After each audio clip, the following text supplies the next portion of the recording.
I'm going where the weather suits my clothes. Going where the weather suits my clothes. Going where the weather suits my clothes. Oh Lord, I ain't gonna be treated this way. Way down in Tennessee. Let your run come across. After a couple of hours of sound checks on at least a dozen instruments, the Grammy-winning Carolina Chocolate Drops are fine-tuned and ready to go for another sold-out show at the Bijou. And the members of the band are as eclectic as the instruments they play. Rhiannon Giddens from North Carolina sings, plays fiddle, kazoo, and banjo. Yeah, I'll play something with the banjo with them. Giddens founded the group with Dom Flemons of Arizona, a one-man band who can play just about anything. Chug a little hill, now get your fill. There's also Layla from New Orleans and Hubby Jenkins from New York City. And when the Carolina Chocolate Drops pack the house, they entertain and educate with music history.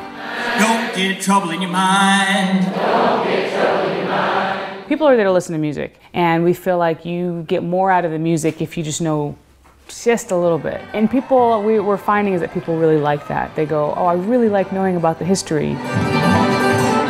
Tidbits like the banjo's origins as an African instrument played by slaves. Knowing that this is an 1840s replica banjo, if I play something on this banjo, that sound, you all of a sudden go, oh, I can hear where that used to be, you know, a gourd banjo, you know, African instrument. Well, the bones are actually cow short rib bones. They became popular through the blackface minstrel shows.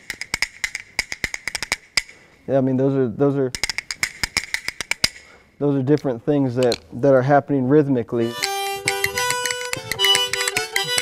While teaching is now in the Carolina Chocolate Drops bones, when the group first got off the ground, their own education included an obscure film about a black East Tennessee musician. You know, Dom had this documentary. The movie Louie Bluie. And so we're watching this and just go, man, this is awesome. Like, this dude was so cool. The town that I grew up in was called Follett, Tennessee. Completely blown away by his story, which tells a lot about Black String Band.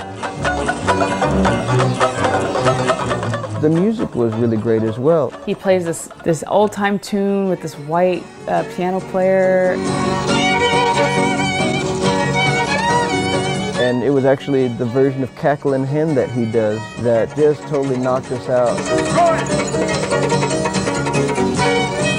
And it was just like, oh my God, this jazz fiddler knew all these old-time tunes, just kind of like brought it home to us. We're just all about Louie Bluie, and it was just Louie Bluie this, Louie Bluie that. Before Armstrong was nicknamed Louie Bluie, he played with his brothers in a band called the Tennessee Chocolate Drops. We were just talking about how cool it was that he was in a black string band called the Tennessee Chocolate Drops, and I was like, well, why don't we just call ourselves the Carolina Chocolate Drops? I mean, it was really like that casual. So we just said Carolina Chocolate Drops, and that was it. After the Tennessee Chocolate Drops, Armstrong's musical career mostly used his band members' real names, Martin, Bogan, and Armstrong. Carl Martin, Ted Bogan, and Howard Armstrong have been playing together for 40 years. Let's give a party, let's give a party, give it right here, give it right here. The group, billed as one of the original black string bands, could play just about anything with notes. And a lot of that diversity derived from Armstrong's childhood in La Follette, where the local iron company recruited skilled European workers to operate the blast furnace. Howard learned German and Italian from neighborhood children. And the guy said, you speak nice Italian. And I felt so fine, I just couldn't eat those grits and gravy when I got back home, you know. Armstrong's appetite for international cultures melted multiple musical backgrounds into majestic melodies. I had old Bogan singing songs in German and Chinese and everything else. God said, my God, whoever saw a black Deutschman before?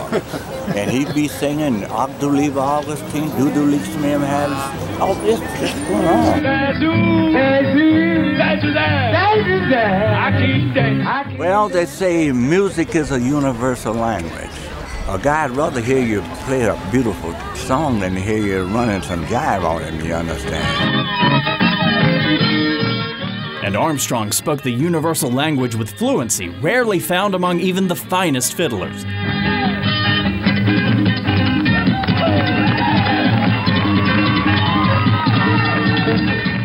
absolutely amazing fiddler and mandolinist. His devotion to trying to play a lot of different styles and a lot of different languages, that's the way of the true songster.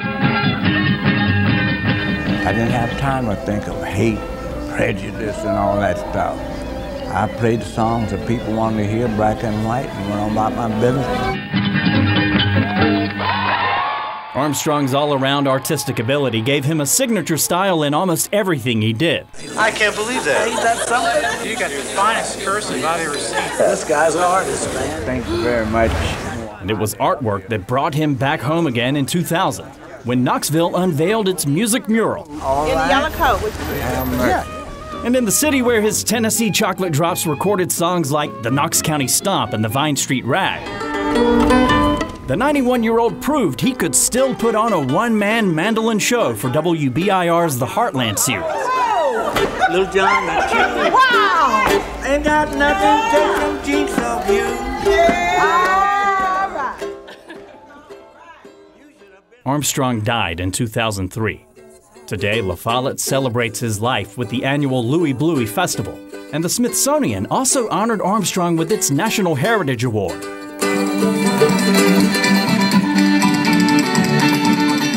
Now Armstrong's legacy lives on with a new generation of Grammy-winning musicians who play black string band music and build upon a rich American heritage. It's not so much like reclaiming it for black people, it's really American history. And it needs to be filled out for everybody's culture. Our society is strengthened when everyone can be together. In Knoxville, Jim Matheny, WBIR 10 News.